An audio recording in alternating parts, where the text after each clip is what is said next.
السلام علیکم ورحمۃ اللہ وبرکاتہ۔ ایک سوال پوچھا جاتا ہے، بلکہ خواب کی تعبیر پوچھی جاتی ہے کہ خواب کے اندر اگر کوئی شخص، چاہے وہ مرد ہے چاہے وہ عورت ہے، وہ یہ دیکھتا ہے کہ اس کے ساتھ غلط طریقے سے ہم بستری کی جا رہی ہے۔ جیسا کہ عورت ہے، غیر فطری طریقہ ہم بستری کا کیا ہے؟ پیچھے سے کی جا رہی ہے، دبر سے ہم بستری کی جا رہی ہے، چاہے یہ مرد ہے چاہے وہ عورت ہے۔ تو اس کی تعبیر کیا ہے؟ یہ آج کا سوال ہے۔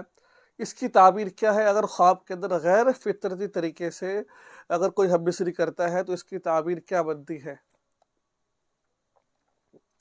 دیکھیں، اصل تو خواب کی تعبیر اسی وقت بتائی جاتی ہے جب جو خواب دیکھنے والا اپنے مکمل ڈیٹیل بتاتا ہے کہ آپ کے حالات کیسے چل رہے ہیں، شادی شدہ، غیر شادی شدہ، بیوی، حامل، یہ تمام چیزیں جب ہوتی اس کے بعد جا کے بتایا جاتا ہے بھئی اس کی تعبیر یہ ہے۔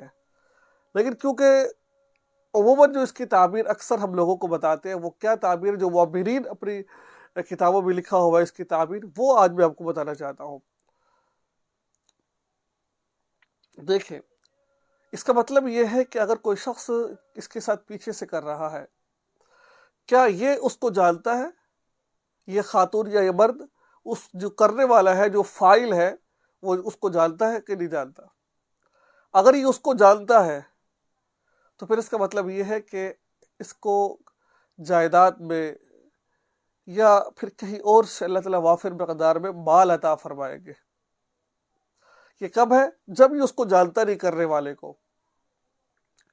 اگر یہ اس کو جانتا ہے کرنے والے کو، ٹھیک ہے، ایک تو کیا بتایا میں نے، وہ جانتا نہیں ہے۔ اگر یہ جانتا ہے کہ یہ جو میرے ساتھ کر رہا ہے یہ میرا شوہر ہے یا کوئی اور ہے یا کوئی مرد کے ساتھ کر رہا ہے، تو اس صورت کے اندر اللہ تعالیٰ اس کی عمر کو دراز فرمائیں گے۔ اب دیکھیں، ذرا غور کیجئے کہ یہ خواب برا خواب ہے، یہ اچھا خواب نہیں ہے یہ دیکھنے والا کہ یہ پیچھے سے کرنا، لیکن تعبیر بری نہیں ہے، اس کی تعبیر اس کی بری نہیں ہے۔ اس وجہ سے کبھی بھی خواب آئے تو اس کو 3 کام کریں آپ۔ ایک تو یہ الٹی طرح منہ کر کے 3 دفعہ تھو کر دیں، اعوذ باللہ پڑھ لیں 3 دفعہ، اور اللہ کے صدقہ خیرات کر دیں۔ باقی کی ذکر نہ کریں کسی کے سامنے، اللہ پر چھوڑ دیں آپ، ٹھیک ہے۔ تو یہ خواب کی تعبیر تھی۔ مجھے امید ہے کہ آپ کو یہ جو بات سمجھ آئی ہوگی۔ دعا میں یاد رکھیں، چینل کو سبسکرائب کر لیجیے اور اس ویڈیو کو آگے شیئر ضرور کیجیے۔ السلام علیکم ورحمۃ اللہ۔